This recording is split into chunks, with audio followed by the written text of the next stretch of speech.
Chessable Masters na mamaya ang makakaharap ni Wesley So ay si Yu Yangyi ng China. Ngayon, pag-aralan natin ang dati nilang matinding naging laban.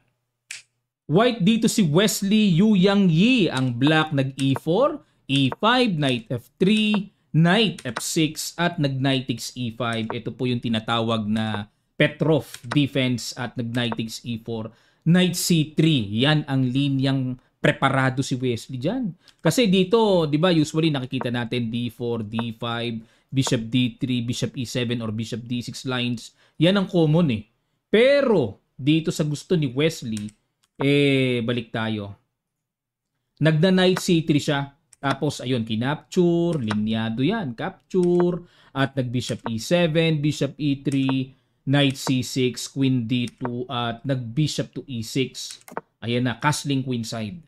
So, develop, matapos magkaroon dyan ng double pawn, kinaslingan lang ni Wesley sa queenside para yung tore ay maggamit na kagad na pang-atake, pang-pressure kagad sa gitna yan. At nag-Queen D7, relax lang si Yu Yangyi. Mukhang magkakasling din sa queenside. At nag-King B1. Usually po kasi, kapag ganyang nagkakasling sa queenside, kinekembutan ng isa, King B1. Prophylactic, ano? Para mas safe na rin, kahit pa paano, may pressure din sa A2. At nag-Bishop F6. Ayan, pinagtuturo ang mga bishop, mukhang may binabalak. Pagka ganyan, parang ang sarap sanang A6, B5, B4, mga ganun, ano? Tapos Rook B8, atake. Pero nag-H4 si Wesley. Kumbaga, naglagay muna. Pang-abang, ayan. Nag-abang na, okay, sige, subukan mo lang mag-castling dyan sa kabila. Mukhang may gagawin si Wesley, pambobomba na plano sa king side. At nag-castling queen side. Nasindak nga dito si Yu Yangyi na, uy, nag-H4. Bobomba. Nag-castling ngayon sa queen side. At nag-Knight D4. Ayan na. At dito natin malalaman kung papaano naman ang tamang proseso kapag nag-castling naman dyan sa queen side. Mga planong mabibigat ni Wesley. Nag-Knight takes D4, Bishop takes D4, at nag-Bishop E5. Ayan, medyo ang tawag namin dito, nagpakati. Ano bang ibang tawag sa inyo? Nagpasakali. Ayan, sa amin tawag dito. Nagpakati muna, kumbaga parang pag kinapture, tapos F6, solid pa rin naman. No, parang isang isod lang na ganun. And pinoprovoke yata ang white to play F4 at nag-Queen E3. Hindi pinansin ni Wesley, bahala ka dyan. At threat sa E5, may threat pa rin doon sa A7 at nag-Queen A4. Nako, salbahiski. Obligado na po na sa lakas ng puwersa ng pinagsama na yan, kailangang barhan B3. At nag-Queen A5, kinapture na. Takes at dito nag-Bishop E2. Ayan, dito po, bagamat sinasabi sa evaluation bar na lamang ng kaunti ang puti, pero excuse me, sa usapan pong pawn structure, napapangitan pa rin ako sa pawn structure kahit pa paano, di ba? Double pawn eh. Nag-G6, ano plano dito? G6 mukhang mag-F5 yata. At nag-C4, control the D5 at ayan na, nakipagpalit-palitan na. Bishop D3, inayawan ni Wesley. Parang hindi pa yata mahilig si Wesley dito sa palit-palitan. Sabay gano. Ito po ay laro nila last year sa Norway eh. Long game to ang time control. Hindi mahilig ayaw pihikan, tinakpan eh. Queen B6, naghamon ng queen to queen, tinanggap ni Wesley at eto na po. Endgame na, yun nga lang may F4. Parang mali yata yung Queen B6 ni Yu Yangyi. Kasi napasubo yung E5, di makakapture kasi nakapin. At nag-Rook E8 na lang capture at nag-Bishop G8.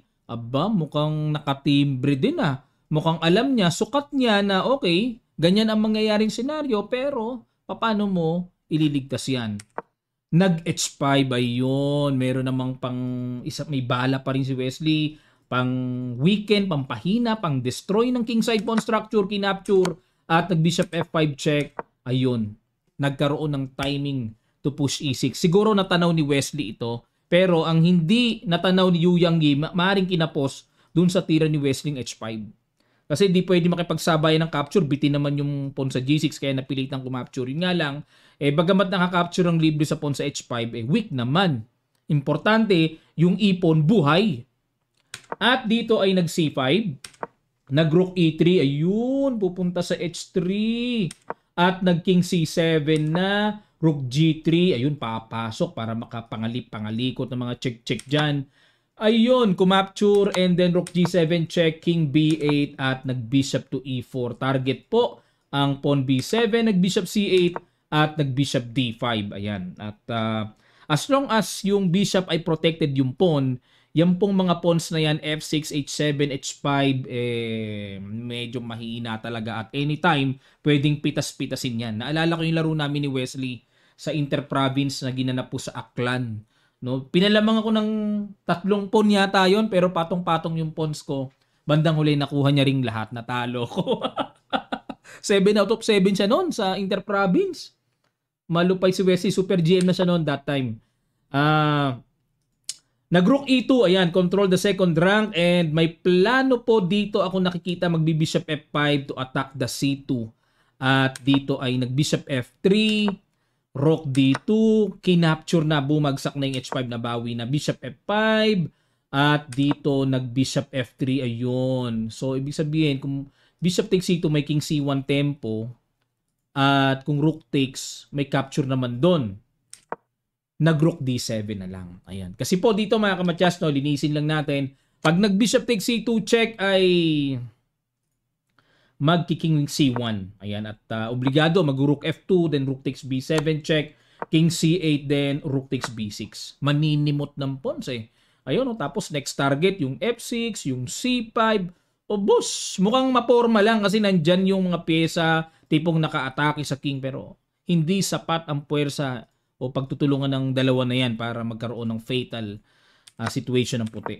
Kaya sa dinami-dami ng na-analyze dito ni Yu Yangyi, hindi pwedeng sugurin talaga yan. Nag-Rook D7 na lang siya para maawat ang mas vital na kailangang intindihin na Rook takes B7.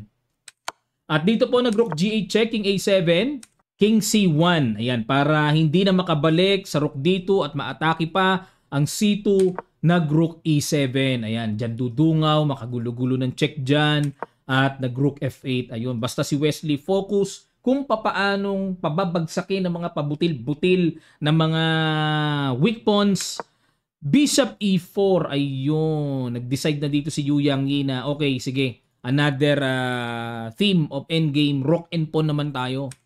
Rook takes, capture, capture at nag-Rook E2. Okay, magbilangan tayo ng pawns. Lamang ng isang pawn si Wesley. May double pawn sa C file, may double pawn sa B file, ang black.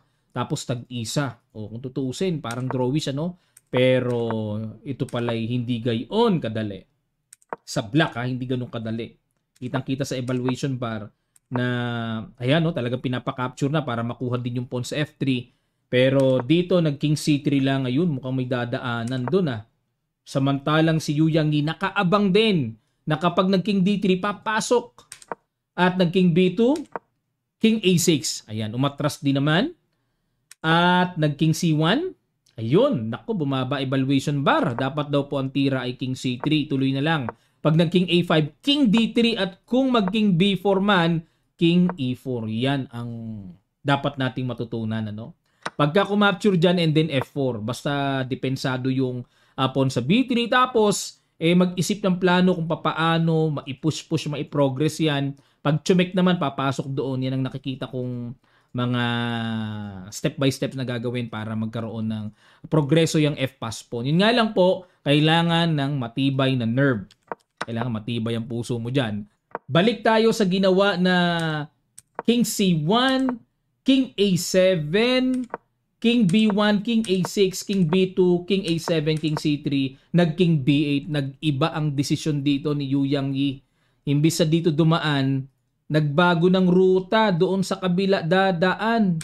King D3, King C7, King E4 na realize na ni Wesley. Naihabol na niya. Naihabol na niya